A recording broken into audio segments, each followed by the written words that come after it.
New flyover ramps have been constructed at the State Road 408 I-4 interchange, making it much easier to navigate. All movements between the two highways have their own ramps, eliminating the weaving patterns created by vehicles moving between different ramps.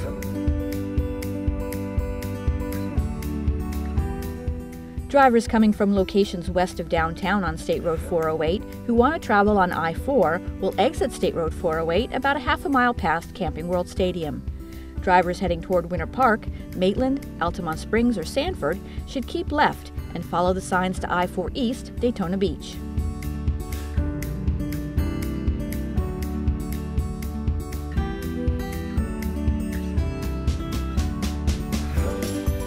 Drivers who are going to the attractions, Osceola or Polk counties should keep to the right and follow the signs to I-4 West, Tampa.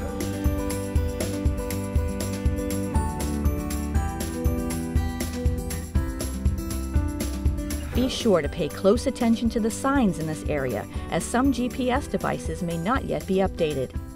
For more information about the I-4 408 interchange and the entire I-4 Ultimate project, visit i4ultimate.com.